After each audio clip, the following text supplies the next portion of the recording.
জাতীয় বাজেট সম্পর্কে আপনার সার্বিক মূল্যায়ন আশা করি। জাতীয় বাজেট সম্পর্কে মূল্যায়ন পেশ করবার মতো ব্যক্তি আমি নই। কারণ অর্থনীতি এটা আমার সাবজেক্ট নয়। আমি অর্থনীতির কোনো বিশেষজ্ঞ ব্যক্তিও নই। অতএব বাজেট সম্পর্কে আমি অর্থনৈতিক অ্যাঙ্গেল থেকে, দৃষ্টিকোণ থেকে সমালোচনা করার মতো সুযোগ, সামর্থ্য, যোগ্যতা কোনোটি আমার নেই।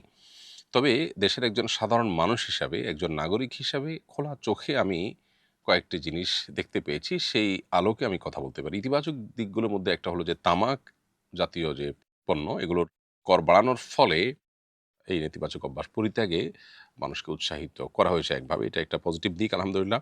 ধান, চাল, গম, আলুসহ ৬০ টা নিত্যপণ্যের উপর যে উৎস করের হার কমানো হয়েছে, সেটাও বাজারে ইতিবাচক ফল দিতে পারে। অনেক চিকিৎসা পণ্যের আমদানিতে শুল্ক কমানো হয়েছে। এটাও বেশ পজিটিভ একটা দিক বলে আমার কাছে মনে হয়েছে। নেগেটিভ দিকগুলোর ভিতরে একটা হলো যে বাজেটে ওলামা একরাম বা মাদ্রাসাগুলো, বিশেষ করে কওমি মাদ্রাসাগুলোর জন্য তেমন কোনো বিষয় কিছুই উল্লেখ হয়নি আমি যতটুকু জানি। তাছাড়া বাজেটে বড় একটা সমস্যা হলো প্রতি বছরই যেটা হয় আমরা ঋণের উপরে নির্ভর করতে হয় এবং সুদের ঋণ। সুদের ঋণের বোঝা জাতি হিসাবে আমাদের জাতির প্রত্যেকটা সদস্যের উপরে এটা আমাদের মাথাপিছু আমাদের উপরে বর্তায়।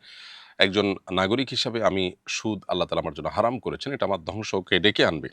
আমি ঈমানদার হিসাবে সুদের ভয়াবহতাটাকে আমি উপলব্ধি করি এবং এটা থেকে আমি ব্যক্তিগতভাবে বেঁচে থাকার জন্য সংগ্রাম করি। কিন্তু দেশের নাগরিক হওয়ার সুবাদে বা এর কারণে রাষ্ট্র বা সরকার যখন সুদী ঋণ নেয়, তখন সেক্ষেত্রে সেটা মাথাপিছু হারে আমার উপরে বর্তায়। আমার গুনাহ না হলেও আমার উপরেও যে ঋণের একটা বোঝা আসছে, এই জায়গা থেকে সরকারকে বের হয়ে আসার চেষ্টা করতে হবে। এটা বড় মাপের একটা সমস্যা এবং এইটা থেকে বের হয়ে আসার জন্য বহুবিধ প্রস্তাবনা আছে, বহুবিধ বিকল্প আছে।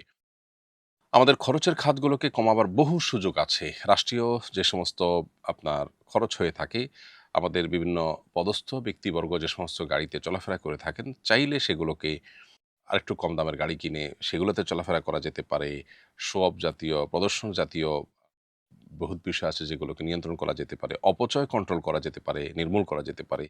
এগুলো যদি করা যায় তাহলে সেক্ষেত্রে অনেক ক্ষেত্রেই সুদী ঋণের উপর নির্ভরতা কমানো সম্ভব হবে। যে দেশের মানুষ সুদী ঋণের ব্যাপারটিকে ঘৃণা করে, যার ফলে তারা ইসলামী ব্যাংকিং এর প্রতি ঝাঁপিয়ে পড়েছে, সে দেশের নাগরিকদের চাওয়া যে সুদী ঋণ মুক্ত বাজেট প্রণয়ন করা, সেটা বলার অপেক্ষা রাখে না। অতএব বাজেটে সেই দিকটাকে বিশেষভাবে ফোকাসে আনা দরকার এবং মনোযোগ দেওয়া দরকার। একদিনে বা রাতারাতি সম্ভব না হলেও পরিকল্পনা করে সেখান থেকে বের হয়ে আসার চেষ্টা করা উচিত।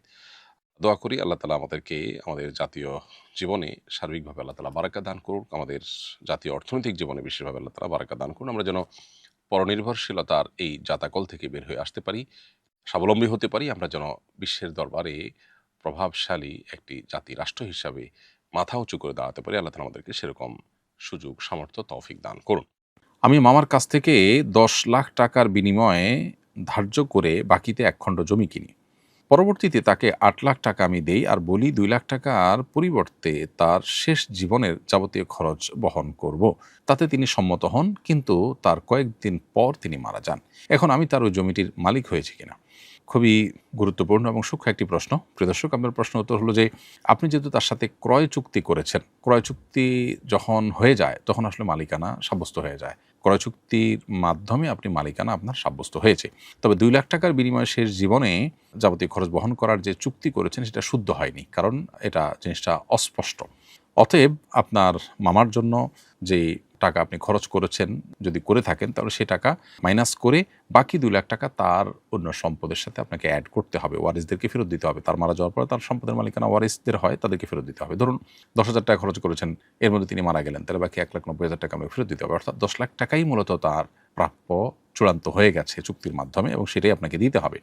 আর ২ লাখ টাকা থেকে যদি কোনো টাকা আপনি খরচ না করে থাকেন, এর মধ্যে তিনি মৃত্যুর মুখে পতিত হন, তাহলে এখন তার ওয়ারিসদেরকে আপনাকে ২ লাখ টাকা ব্যাক করতে হবে। শুনেছি জুমার আজানের পর কেনাবেচা নিষেধ। এর দ্বারা কোন আজান উদ্দেশ্য, প্রথম আজান নাকি দ্বিতীয় আজান? উত্তর হলো দ্বিতীয় আজানের পর কেনাবেচা নিষেধ, এটা সর্বসম্মতিক্রমে। অনেক উলামা ইকরামের মতে প্রথম আজানের ক্ষেত্রেও একই বিধান প্রযোজ্য, অর্থাৎ প্রথম আজানের পরেও কেনাবেচা করা জায়েজ নয়। তবে এটাতে সবাই একমত নয়, এটা একদল উলামাদের মত। হানাফি ফকিহগণের মতে প্রথম আজানের ক্ষেত্রে এক বিধান প্রযোজ্য হবে, আর এর বাইরে অন্যান্য উলামাদের মতে দ্বিতীয় আজান থেকে মূলত এটি প্রযোজ্য হবে। কারণ আয়াতের যে ব্যাপকতা, হানাফি মাযহাব অনুযায়ী আয়াতের যে ব্যাপকতা, এটা সব আজানকে শামিল করে। আর যারা বলেন যে দ্বিতীয় আজান থেকে প্রযোজ্য। তাদের বক্তব্য হলো যে মূলত প্রথম আজানটা নবী করিম সাল্লাল্লাহু আলাইহি ওয়াসাল্লামের সময় ছিল না এবং আয়াত নাযিল হওয়ার সময় ছিল না। দ্বিতীয় আজানটা ছিল বিধায় দ্বিতীয় আজানটাই হলো এখানে উদ্দেশ্য। প্রথম আজানটা যেহেতু পরবর্তীতে যুক্ত হয়েছে বিধায় ওইটার জন্য এটি প্রযোজ্য হবে না। সুদী ব্যাংক থেকে প্রাপ্ত ইন্টারেস্ট কি অ্যাকাউন্ট চার্জ বাবদ খরচ করা যাবে? সুদী ব্যাংক থেকে প্রাপ্ত ইন্টারেস্ট এটা আপনার অ্যাকাউন্ট চার্জ বাবদ খরচ করতে পারবেন না, কারণ সুদী ব্যাংক থেকে প্রাপ্ত ইন্টারেস্টের টাকাটা আপনার ভোগ করা জায়েজ নয়, বরং সেটা দান করা, সাদাকা করে দেওয়া আবশ্যক।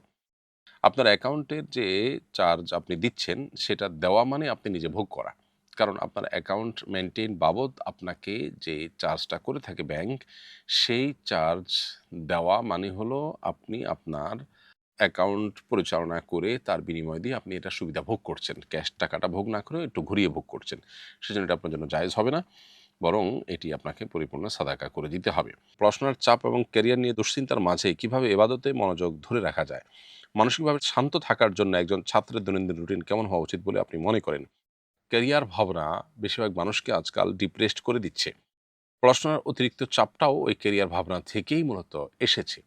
আমাদের জীবনটাকে যদি আমরা পরিপূর্ণভাবে আল্লাহর আদেশ নিষেধ এর আলোকে আমরা যদি সাজাতে পারি, আল্লাহর কাছে যদি পরিপূর্ণ আত্মসমর্পণ করতে পারি, পরিপূর্ণভাবে যদি আমরা মুসলমান হয়ে উঠতে পারি, তাহলে এই চাপগুলো আমাদের জীবনে থাকার কথা নয়। কারণ ইমানদার হিসাবে আল্লাহ তাআলা আমার জন্য যা রিজিক নির্ধারণ করেছেন তাই আসবে।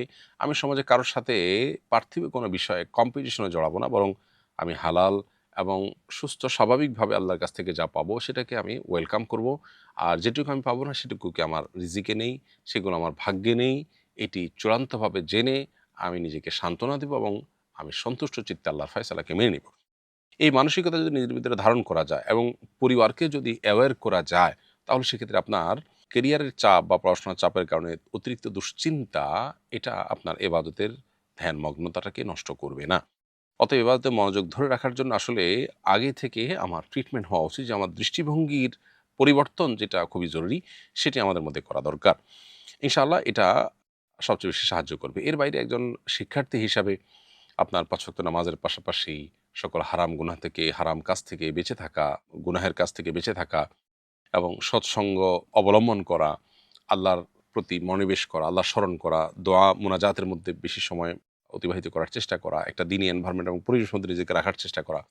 এই বিষয়গুলো যদি আপনি করতে পারেন, আশা করা যায় আপনার যে সমস্যার কথা আপনি বলছেন সেটা কিছুটা হলেও আল্লাহ রাব্বুল আলামিন আপনার জন্য দূর করে দিবেন, আপনার থেকে দূর করে দিবেন। ট্রেনের আসনবিহীন টিকিট কেটে এসি বগিতে ভ্রমণ করা জায়েজ হবে কি না? আপনি টিকিট কেটেছেন, আসনবিহীন টিকিট অর্থাৎ দাঁড়িয়ে যাওয়া স্ট্যান্ডিং টিকিট যেটাকে বলা হয়, এটা করে আপনি এসি বগিতে ভ্রমণ করলে সেটা নাজায়েজ হবে। কারণ এসি বগিতে ভ্রমণের আলাদা টিকিট রয়েছে। আপনি কম দামের টিকিট কেটে বেশি দামের সুবিধা গ্রহণ করলে সেটা সুস্পষ্টভাবে গুনাহের কারণ হবে এবং নাজায়েজ হবে।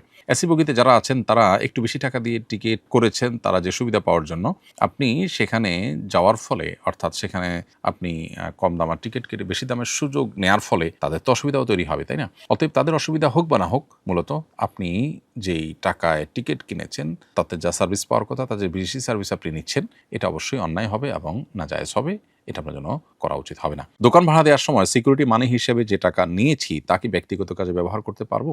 উত্তর হলো, বর্তমান সমাজে যে সিকিউরিটি মানি ব্যবহার করার প্রচলন আছে, এখানে প্রদানকারীর পক্ষ থেকে সাধারণত আপত্তি থাকে না, বরং প্রদানকারী স্বেচ্ছায় এটি দিয়ে থাকেন। তাই এই টাকাকে ঋণ হিসাবে বিবেচিত করলে সেটা ব্যবহার করা যায়। কিন্তু এই টাকাকে আমরা বন্ধক এর জিনিসের মতো মনে করতে পারি যে আমি তার বাসাটা ব্যবহার করছি এবং সিকিউরিটি মানি হিসাবে যে টাকাটা রেখেছি সেটা অনেকটা বন্ধকের মতো, যে আমি ক্ষতিগ্রস্ত করি তাকে তাহলে সে এটা দিয়ে ক্ষতিপূরণ নিবে।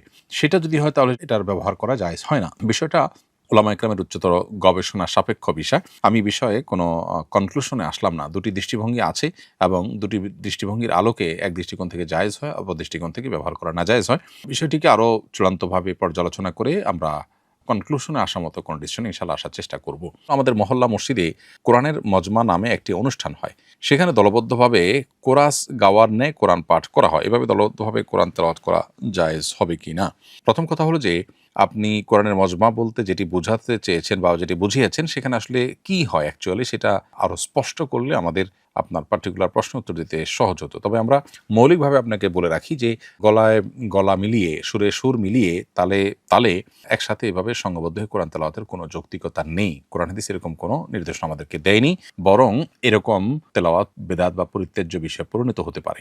যদি মস্কের জন্য শেখার উদ্দেশ্যে এরকম সবাই একসাথে বলে তাহলে সেটা ঠিক আছে, এটা পার্ট অফ ট্রেনিং যদি হয়, শেখার উদ্দেশ্যে যদি হয় সেটা জায়েজ আছে। অতএব আপনার ওখানে কোন ফরম্যাটে আছে, কিভাবে আছে, এই পুরো জিনিসটা ক্লিয়ার হলে তখন আপনার সেই কোরআনের মজমা নামক যে প্রোগ্রাম হয়ে থাকে সেটা সম্পর্কে আলাদা করে মন্তব্য করা যাবে। হিজরি নববর্ষের শুভেচ্ছা জানানোর বিধান কি?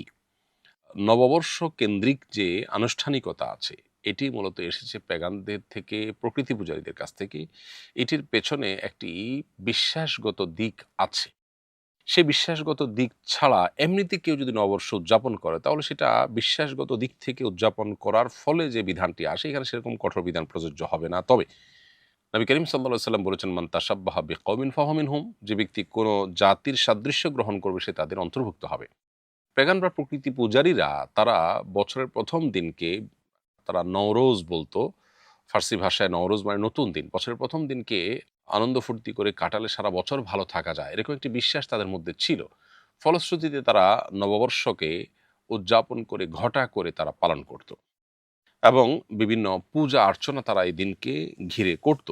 পরবর্তীতে পূজা অর্চনার দিকটি বাদ হয়ে গেলেও এই দিনকে উদযাপন করার দিকটি কিন্তু রয়ে যায়। খোদ খ্রিস্টান ধর্মেও কিন্তু একসময় নববর্ষ উদযাপন করার পরে উৎসাহিত করা হতো এবং কঠোরভাবে নিষেধাজ্ঞা আরোপ করা হতো, কিন্তু পরবর্তীতে তারা নিজেরা এটাকে ধারণ করেছে আর এখন তো মুসলমানরাও এটাকে ধারণ করে ফেলেছে। এটা হলো জেনারেলি সকল নববর্ষের জন্য কমন কথা। ইসলাম আমাদেরকে জাতীয় জীবনে দুটি উৎসব দিয়েছে, একটা ঈদুল ফিতর, একটা ঈদুল আজহা। এছাড়া উৎসবের বা আনন্দের বিভিন্ন জাতীয় জীবন উপলক্ষ তৈরি হতে পারে। এমন কিছু হয়েছে যে জাতিগতভাবে আমরা সবাই খুশি হয়েছি, এরকম কোনো বিষয় হতে পারে। কিন্তু আনুষ্ঠানিকতার যে ব্যাপারটা আছে সেটা হলো যে ইসলাম আমাদেরকে দুটি ঈদ দিয়েছে, এর বাইরে আর কোনো উৎসবের আনুষ্ঠানিকতা জাতীয় জীবনে, সামগ্রিক জীবনে দেওয়ার কথা ইসলাম বলেনি। বিধায় নববর্ষ উদযাপন করাটা মৌলিকভাবে ইসলাম নির্দেশিত কোনো বিষয় নয়, বরং এটি বিজাতীয় বা ভিন্ন কালচারের প্রকৃতি পূজারীদের কাছ থেকে এসেছে। তাদের সাথে যেহেতু সাদৃশ্য গ্রহণ করা হয় সেজন্য এটা অ্যাভয়েড করাটাই হলো উচিত, হোক সেটা হিজরি নববর্ষ কিংবা অন্য কোনো সনকে ঘিরে হোক। হিজরি নববর্ষকে ঘিরে যে আয়োজন আমরা আজকাল মধ্যপ্রাচ্যে দেখতে পাচ্ছি, এটা অবাক হওয়ার মতো কোনো বিষয় নয়, বরং তার এরকম আরও অনেক বিষয় মধ্যপ্রাচ্যে আছে। কোরআন এবং হাদিসের আলোকে ছাঁচে যদি আমরা ফেলি তাহলে সেক্ষেত্রে এটি আসলে ইসলামের দৃষ্টিকোণ থেকে অনুমোদিত বা প্রশংসনীয় কোনো কাজ হতে পারে না বা সাব্যস্ত হতে পারে না।